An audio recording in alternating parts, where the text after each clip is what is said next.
I hope you're having a great day today. Today we are talking about cardiovascular exercise technique. This is chapter 14. Here we go.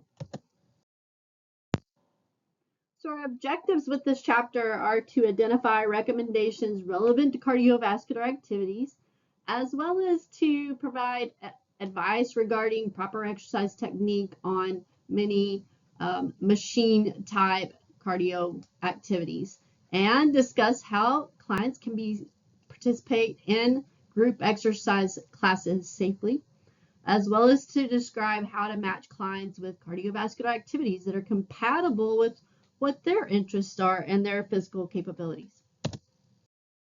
There are recommendations based on the Physical Activity Guidelines for Americans, the second edition, that are published by the U.S. Department of Health and Human Services, which is with the Office of Disease Prevention and Health Promotion. They recommend how much physical activity we need to be healthy. The guidelines are based on current scientific evidence supporting the connections between physical activity, overall health and well-being, disease prevention, and quality of life. Cardiovascular endurance is a measure of how well you can do exercises that involve your whole body at a moderate to high intensity for an extended period of time. Improving your cardiovascular endurance can make it easier for you to carry out your daily tasks. It can also lessen your risk of diseases such as diabetes, heart disease, and stroke. You can raise your level of cardiovascular endurance by doing exercises that increase your heart and breathing rates, or aerobic exercise. According to the experts, aerobic exercise is the most important part of physical fitness. To achieve cardiovascular endurance, you should exercise aerobically 30 minutes per day, 3 to 7 days per week. When you do aerobic exercise, your body responds, and that your heart pumps more efficiently, as well as your lungs. Your blood volume and delivery system are improved. Your resting heart rate is lowered, and your heart pumps out more blood. Your muscles get stronger, your ligaments, tendons, and bones get stronger, and your body's able to use fat as an energy source. As you increase your cardiovascular endurance through aerobic exercise, you'll get stronger and fitter. And there are other benefits associated with it as well. A lowered risk of disease. Aerobic exercise reduces your risk of developing many diseases, including heart disease, high blood pressure, obesity, type 2 diabetes, some types of cancer, stroke, and you have better strength and stamina. Your heart and lungs will get stronger as you exercise, so you'll gain bone and muscle fitness. You may feel tired when you first start exercising, but you'll develop stamina over time. A more active immune system. You're less likely to catch viral illnesses such as colds and flu if you are a regular exerciser. Your immune system is activated by aerobic exercise.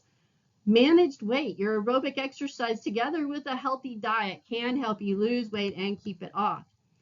Stronger bones. Your weight-bearing aerobic exercise, such as walking, can help reduce your risk of developing osteoporosis. Better mood. Aerobic exercise may help you relieve tension and anxiety. It may also help you relax and sleep better. For some people, exercise is as effective as antidepressants at lessening depression. Staying independent longer. Exercising makes you stronger and can help you stay mobile longer. It can also lower your risk of falls and injuries. Fitness will improve the quality of your life as you age. And time spent exercising is better than many of the other unhealthy behaviors we can do, and that helps to regulate overeating. So recommendations for adults are to get at least 150 minutes per week of moderate intensity aerobic exercise, or 75 minutes per week of vigorous aerobic activity, or a combination of both, preferably spread throughout the week. So starting out with as little as 15 minutes of exercise and working your way up to 30 minutes per day, at least 3 days per week, is a good start. Doing that should result in a measurable improvement in cardiovascular endurance in 8 to 12 weeks. We spend less time sitting if we are working out. So even light intensity activity can offset some of the risks of being sedentary. Gain even more benefits by being active at least 300 minutes or 5 hours per week, and increase amount and intensity gradually over time. Physical activity is anything that moves your body and burns calories. So these things include walking, climbing stairs, And aerobic activity gets your heart rate up and benefits your heart by improving cardiorespiratory fitness. When done at that moderate intensity, your heart will beat faster and you'll breathe harder than normal, but you'll still be able to talk. Think of it as a medium amount of effort. So some examples of moderate intensity aerobic activities are brisk walking, at least 2.5 miles per hour, water aerobics, dancing, such as ballroom or social, gardening, tennis or doubles, biking, slower than 10 miles per hour. Vigorous intensity activities will push your body harder and will require a higher amount of effort. You'll also probably get warm and begin to sweat, and won't be able to talk much without getting out of breath. Some examples of vigorous intensity aerobic activities would be hiking uphill with a heavy backpack, running, swimming laps, aerobic dancing, heavy yard work while continuously digging or hoeing, tennis, as in singles instead of doubles, and cycling 10 miles per hour or faster, and jumping rope. So knowing how your target heart rate can also help you track the intensity of activities. For example, for maximum benefits, you want to include both moderate and vigorous intensity activities in your routine, along with strengthening and stretching exercises. As far as clothing and footwear are concerned, you should stick with loose-fitting shirts and shorts or comfortable spandex material that allows your body to really move during exercise. Try moving around to see if you have full mobility in the clothes that you choose to make sure your workout doesn't suffer. You want sweat-wicking fabrics that are the best type of clothing for your workout. These fabrics literally wipe the sweat from your skin, allow it to travel to the outside of your clothes where it evaporates. This way, your body will stay dry and cool, helping you to finish even the most intensive workouts. Polypropylene or silk are also effective in keeping you sweat free. Many people opt for a simple cotton t-shirt when they work out, which also works. However, make sure that the fabric is breathable and not too thick. It's never great to feel slimy after an arduous bout of exercise. What you wear on your feet is just as important as what you wear on the rest of your body. So you want to choose a shoe that supports your heels, arches, ankles, and even the balls of your feet. Without the proper support, your feet may start to get uncomfortable, which can really impact the quality of your workout. If your feet are still uncomfortable, a slip-in insole can provide additional support. And you don't want to forget about socks. The thickness can influence your comfort level during your workout. If your socks are too thick or too thin, blisters can form, which will make exercising much more difficult. So try out different pairs to see which one works the best. And you do want to make sure that you replace your running shoes about every 300 to 500 miles of use, or every 6 months. Other considerations when you're looking at running shoes are whether or not you pronate, overpronate, or underpronate, or what kind of strike you have with your foot. So you can see here in the picture, that top picture is demonstrating overpronation, which occurs when the foot collapses too far inward on the arch with each foot strike. With B, that's a neutral foot strike, and really what you want to strive for. And C, which is underpronation, or also called supination, and occurs when foot strikes are too much on the outside of the foot and have too little inward roll. So when body weight is placed on the outside of the foot while walking or running, it's known as supination. When the weight is placed more on the inside of the foot, it's referred to as pronation. And an easy way to differentiate and remember the difference is that supination has up in the word. And a proper stride, the foot should move from heel to toe with a person's body weight evenly distributed on their feet, giving them neutral pronation. When there is supination, there is an uneven wear on the outer part of the shoe, reflecting the stress of a person's stride. People with supination typically have ankle pain and soreness, shin splints, discomfort on their heels and balls of the feet, and can experience calluses, bunions on the outside of the foot. People who have supination tend to experience more ankle twists and injuries because it is easier for their ankles to roll outward while walking or running. Conversely, pronation is much more common. Pronation is natural and happens because your feet naturally roll inward when walking. It becomes a problem when you overpronate, meaning your feet roll in excessively. This causes the arches of your feet to flatten out over time. Overpronation is shown by uneven wear on the inside part of a shoe's sole. People with overpronation are more likely to experience plantar fasciitis, knee, hip, and or back pain. So some causes, while identifying supination or pronation is easy, it can be difficult to pinpoint the exact cause. First, many people are born with their feet doing one or the other due to high or low arches or legs that are seemingly uneven, which could be due to hip alignment rather than actual length. However, injuries can cause supination or pronation issues, particularly when discomfort is ignored. When the body is experiencing pain, it is a waving red flag that attention is necessary. Ignoring things like soreness, twists, sprains, leg, hip, knee, or back pain can only exacerbate an injury. Typically, rest is just one remedy to an issue, but not the only remedy. If someone is already experiencing knee or back pain, for instance, they will likely adjust their gait to accommodate their pain, which can lead to overpronation. A third possible can be lifestyle. People who are on their feet for excessive amounts of time, which experience supination or pronation, to try and find comfort and relief. Running may similarly cause issues, particularly when someone trains at a pace that can lead to injury. It is also possible that a person's weight can lead to an uneven gait, especially if someone has recently gained or lost a significant amount of weight and their body is adjusting to the change. The good news is that treatment of supination or pronation is easily achieved, which can help reduce long-term discomfort and susceptibility to injury. The most effective treatment for supination or pronation is a customized orthotic insole and shoes, but note that the need for this to be customized. Over-the-counter solutions will not provide the relief necessary to correct the issue. The first step to treatment is getting a quick foot scan. Chiropractors and physical therapists throughout the country have foot levelers scanning technology in their office and can scan a patient's feet in less than 2 minutes and get the results immediately. A foot scan will determine how someone is distributing their weight on their feet, which informs the design of their customized orthotic insoles. After a scan, an order can be placed for personalized insoles that fit right into your shoes to provide immediate relief and improved mobility.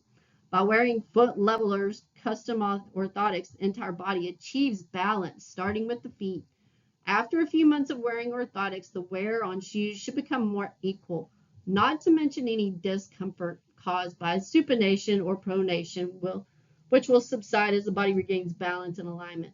Lower back pain, knee pain, and an increased risk of ankle injuries can be greatly reduced, if not eliminated, through custom orthotics. You can also, there are many running shoes that have that are built up in certain areas depending upon what kind of strike that you have. And so going to like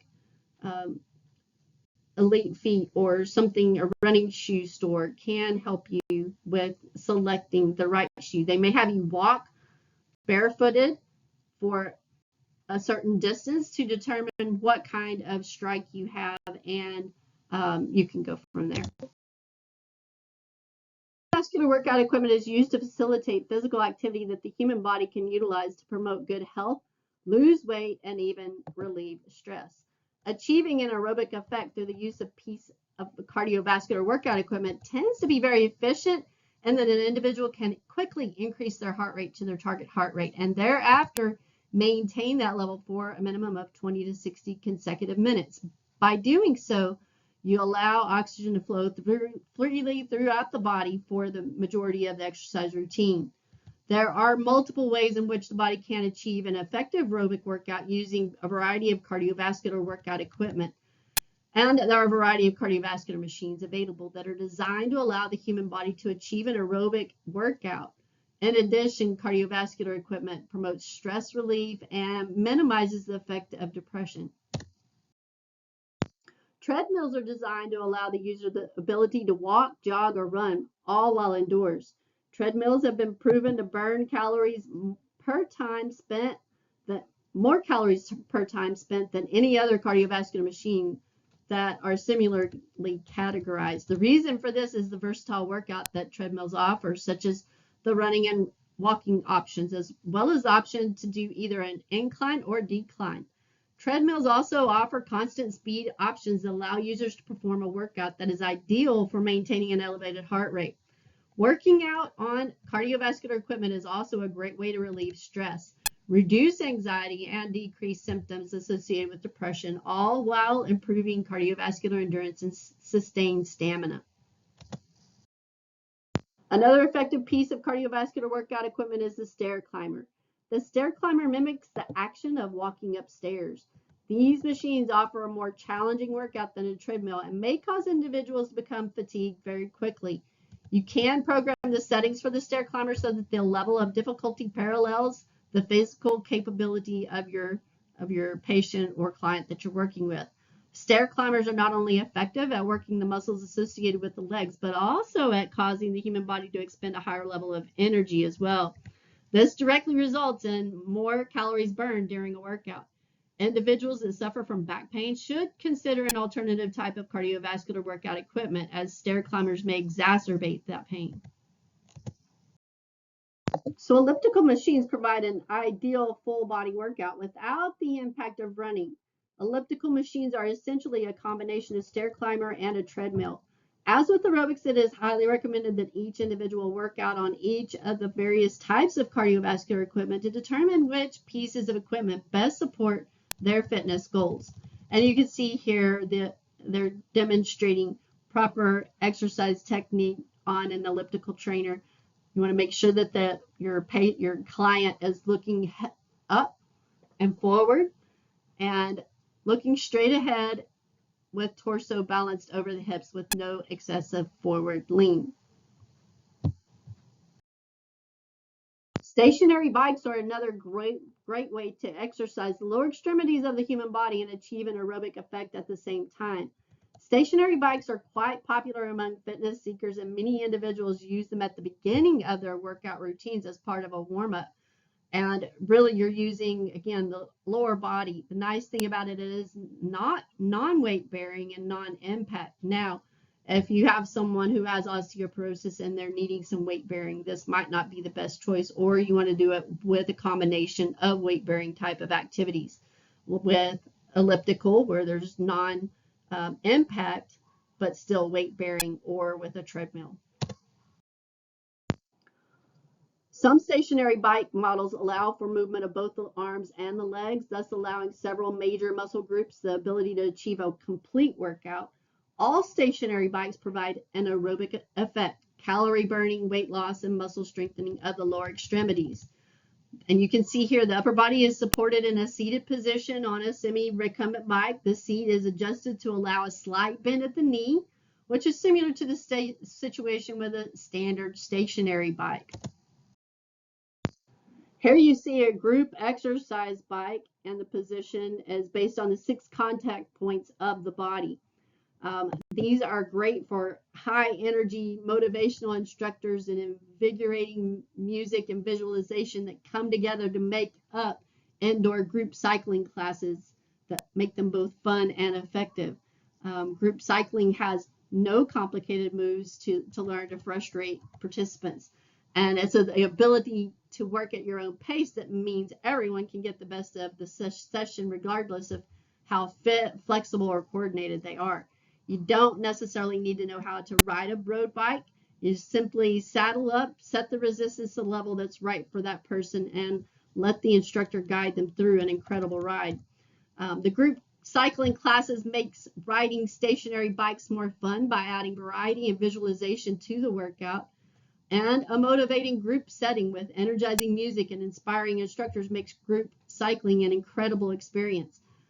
While you don't necessarily need special sportswear to get started, investing in padded cycling shorts and tops made from moisture dispersing fabric, like we talked about earlier, will make riding more comfortable and help you to get the most out of your workout. Workout intensity is varied throughout the class by changing body position, pedal speed, and resistance when instructed to do so by the instructor.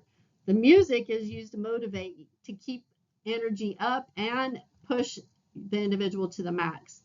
Group cycling classes can burn up to 900 calories over a 75-minute workout. Aside from the group energy, one of the things that makes group indoor cycling classes so much fun is the bikes themselves. And so they are often equipped with weighted flywheel in the front that picks up speed as you pedal, and the seats and handlebars are adjustable, so you feel like you're riding on a real bike. The group cycle is ideally suited to group cycling class, and really looks at the biomechanics associated for particular bikes. So wearing a heart rate monitor oftentimes can help get more out of a workout and can give feedback during and after exercise using parameters such as heart rate frequency, speed, distance, and calories consumed. The cadence is important. That's the speed at which the pedals turn, and it's an important principle of indoor cycling. Pedaling at higher rate expends more energy than pedaling at a lower rate with the same resistance. Optimal cadence is between 80 to 110 revolutions per minute for normal cycling. An upper body ergometer, or UBE, is a piece of exercise equipment that, as the name suggests, works the upper body. It also measures the work of the upper body muscles during exercise. Often referred to as an arm bike, it uses a cycling motion like a bicycle, except that you pedal with your arms. The arm pedaling motion provides a cardio workout that improves cardiovascular endurance and pulmonary function. It also is a strength workout, one that strengthens the muscles in the chest, back, arms, shoulders, and core. Upper body ergometers are often used in physical therapy for clients recovering from injuries such as wrist, elbow, or shoulder fractures, or from surgery. Those in cardiac and pulmonary rehab use upper body ergometers as well. In addition to rehab, upper body ergometers are also used in fitness settings. Members use them as a cross-training option or a way to add variety to their workouts. And upper body ergometers are a user-friendly option for members who have limited body function or who use a wheelchair. When it comes to exercise equipment features, accessibility and versatility are essential to addressing the needs of a wide range of users, and that holds true for upper body ergometers. Traditional upper body ergometers offer a seated workout. Others also provide access for standing and or wheelchair users. However, these models require seat removal and typically staff assistance to remove the seat. Then wheelchair users must navigate and overexposed seat rails to approach their ergometer. Standing users have to straddle the seat rails as they exercise. So there are different models that you can use and to help with that.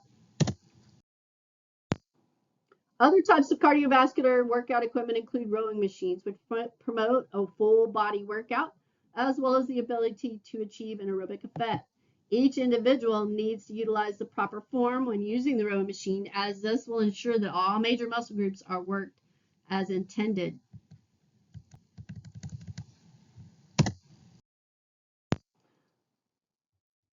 Physical activity or aerobic exercise is any non-stop activity that uses your large muscle groups and makes your heart and lungs work harder.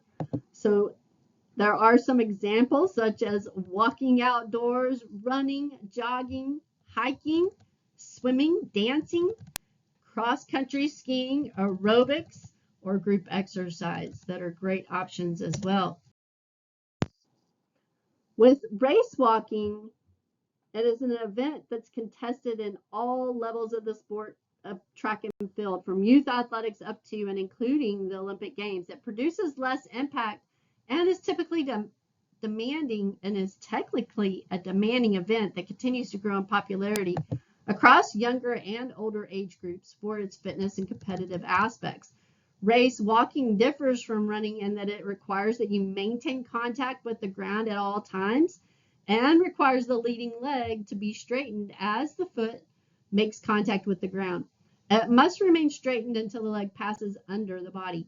Judges evaluate the technique of race walkers and report fouls, which may lead to disqualification. All judging is done by the eye of the judge, and no outside technology is used in making those decisions. But you can see with walking, of course, making sure that you're using proper walking techniques, something we've gone over. And so making sure proper body mechanics, and race walking is just, it's a little faster. It's like fitness walking. Jogging may have a slower pace than running, but it still boasts a range of health benefits. So while jogging, maintaining good posture and engaging the core and gazing forward, avoiding tilting your head down and broadening your chest and keeping it lifted as you draw your shoulders down and back. You want to keep your hands loose and use a relaxed arm swing. Avoid crossing the arms in front of the body.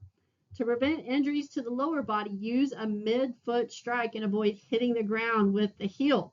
This allows your foot to land directly under your hip as you drive your body forward. A heel strike may cause your leg to slow down your stride and stress your knees. With sprinting, the high-intensity action of sprinting requires a lot of muscle activation and explosive force as you develop a powerful stride. So some things to do with that are to slightly lean forward from the waist while engaging the core. Lift the chest but soften the shoulders and draw them away from the ears. You want to use short, fast strides to conserve energy. And also to reduce your chance of injury, make sure that you land softly and quietly with minimal impact. Use a 4-foot strike and propel yourself forward from your toes. With each step, you lift your thighs so it's parallel to the ground. Bend the elbows at a 90-degree angle and draw them straight back and forth using an exaggerated movement and moving them through a wider range of motion than when you jog. Raise your hands as high as your chin and back toward your low back. And avoid rotating your torso and bringing your arms across the midline of your body. If you're running on a treadmill, it's great because it helps to reduce the impact on the joints and prevent overuse injuries. A treadmill also allows you to run at a smooth, steady pace without any hindrances or necessary stops. It also allows you to focus solely on your form. So with that, making sure your shoulders are back and engaging your core as you slightly lean forward. Maintain an erect spine and keep your shoulders directly above your hips. Relax your arms and gaze straight ahead and avoid looking down at the monitor. Use a short stride and take small steps. Running on a treadmill will force you to shorten your stride since overstriding will cause you to kick the front of the treadmill. Unless you have concerns with balance, avoid holding on to the rails as you run. Swimming is a healthy activity that you can continue for a lifetime. It is a low impact activity that has many physical, mental health benefits. You can see here the subtle S-shaped hand pattern that's used during the power phase of the front arm crawl stroke in swimming. But there are other strokes that you can use as well. Swimming is a great recreational activity for people of all ages. Recreational swimming can provide you with a low impact workout, and it's a great way to relax and feel good. Some common swimming styles in recreational swimming are the breaststroke, backstroke, side stroke, and freestyle. There's also the butterfly. Some people who enjoy swimming want to take it to a competitive level. That can provide the health benefits of a vigorous workout as well as the fun and thrill of competition. Main strokes used for competitive swimming are breaststroke, freestyle, backstroke, and butterfly. Distances swum in competition swimming can vary from 50 meters in a pool to much further distances in open water. And swimming is a great workout, but you need to move your whole body against the resistance of the water. Swimming is a good all-round activity because it keeps your heart rate up. It takes some of the impact stress off your body. It builds endurance, muscular strength, and cardiovascular fitness. It helps you maintain a healthy weight and tones muscles and builds strength with the resistance of the water. It provides an all-over body workout used during swimming. Swimming has many other benefits in that it is a relaxing and peaceful form of exercise and alleviates stress. You can also work on improving coordination, balance, and posture, and improving flexibility. It provides a good low impact therapy for some injuries and conditions and provide a pleasant way to cool down on a hot day. Being available in many places, you can swim in swimming pools, beaches, lakes, dams, and rivers. Just make sure that where you swim is safe. Getting started at swimming is very easy. You can do it as a sport for all age groups, skills, and fitness levels.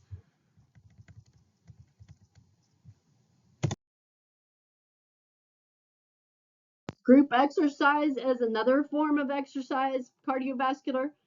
Generally, these classes are 45 to 75 minutes in length and include a warm-up with dynamic pre-workout stretching, aerobic activity, cool down, and post-workout stretching.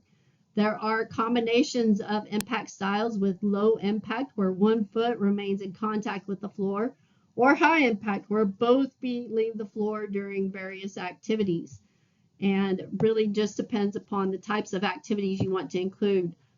Some do require some running or CrossFit type activities, some calisthenics, jump rope, and could include some hiking. Some low impact classes might include some cycling, maybe some yoga, some walking, some spinning, or Pilates. And there are other group exercise activities, dance, like Zumba, ballet, that are good as well. Some high impact exercise, of course, is going to help strengthen bones and increase bone density, more so than low impact. And your high impact can also be high intensity, where you're getting heart rate up and burning calories more so than more leisurely type exercise. So depending upon your client and who you're working with as to what they need. These kinds of exercise can also help strengthen joints by building the muscles around the joints. And you want to make sure that you start out slowly and build up to that. Step aerobics is another opportunity for an up-tempo way to get your heart pumping and stay fit. It is a choreographed cardio workout as part of a group exercise class that can help build motivation and create a sense of community. You can also do it on your own as long as you have an adjustable step or similar cardiovascular exercise, but without putting a lot of stress on the joints. There is some impact, but it's fairly low impact by nature. It does burn great calories and can be a great mood booster as well as energy levels, and really targets the overall body and building strength and flexibility. Can help to improve balance, coordination, and agility.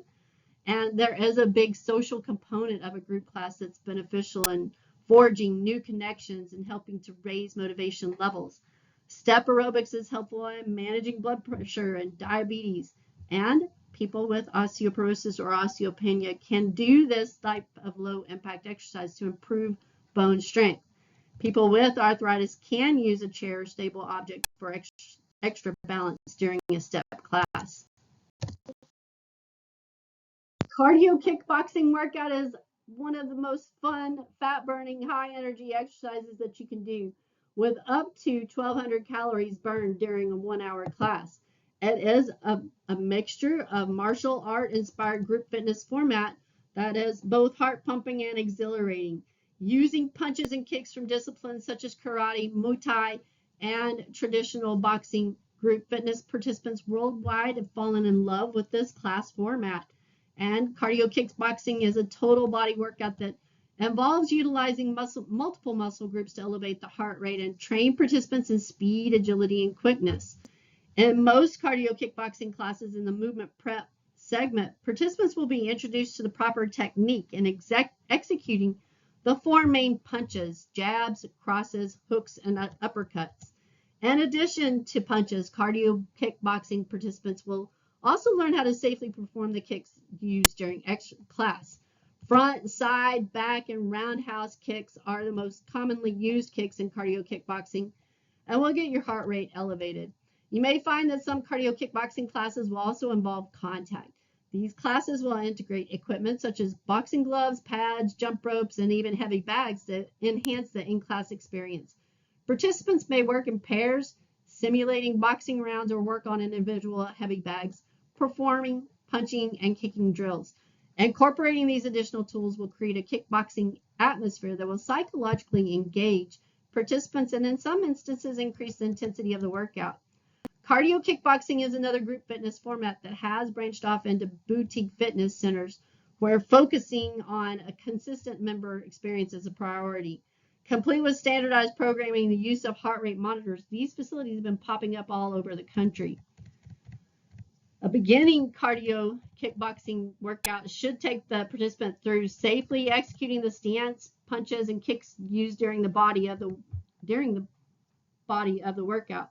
The stance can face forward or slightly to the side with one foot, more of the fighter stance. And either of the two stances, foot placement should be at least hip width apart with the knees slightly bent to provide a stable base. Core muscles should be braced or isometrically contracted. Shoulders are somewhat rounded forward or protracted, and elbows bent and close to the torso with fists about chin level. Water aerobics is the performance of aerobic exercise in water, such as in a swimming pool. It is done mostly vertically and without swimming, typically in waist deep or deeper water. Water aerobics is a form of aerobic exercise that requires water immersed participants. Most water aerobics is in a group fitness class setting with a trained professional teaching for about an hour. The class focuses on aerobic endurance, resistance training, and creating an enjoyable atmosphere with music. Different forms of water aerobics include aqua zumba, water yoga, aqua aerobics, and aqua jog. The benefits of water resistance training associated with water aerobics includes the activation of opposing muscle groups for a balanced workout. The push and pull of the water allows both increased muscle training and a built-in safety barrier for joints. In fact, before water aerobics, injury therapy was used for benefits of water. The water also helps to reduce lactic acid buildup. Although obvious benefit to water exercise is the cooling effect of the water on the system, the average temperature is around 78 degrees in a group fitness pool. This temperature will force the body to burn calories to stay at homeostasis while also maintaining a cool, comfortable atmosphere with less sweat noticeable to the participant. A water aerobics class can incorporate flotation devices, as you see here. The mitigation of gravity makes water aerobics safe for individuals able to keep their heads out of the water, including the elderly. Exercise in water can also prevent overheating through continuous cooling of the body. Older people are more prone to arthritis, osteoporosis, and weak joints. Therefore, water aerobics is a safe form of exercise for those conditions. Although it's not necessarily weight bearing, research studies can teach us about the benefits the elderly can receive by participating in water aerobics. In a study done in Brazil, effects of water-based exercise in obese older women, the impact of short-term follow-up study on anthropometric, functional fitness, and quality of life parameters, the effects of long-term water aerobics was tested. Although it didn't conclude exactly as planned, their test subjects did experience improved aerobic capacity, muscular endurance, and better overall life quality. The water also provides a stable environment for elderly with less balance control and therefore prevents injury. Water aerobics has a few disadvantages from a practicality standpoint. Aqua aerobics requires access to swimming pools via facilities, and in addition to any membership fees to access facilities.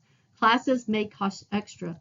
Although aquatic exercise greatly reduces the risk of injury, it is typically seen that not as many calories are burned as would be in some other weight-bearing type activities. Though aquatic activities in general generally expend more energy than many land-based activities performed at the same pace due to the increased resistance of water, the speed with which movements can be performed is greatly reduced.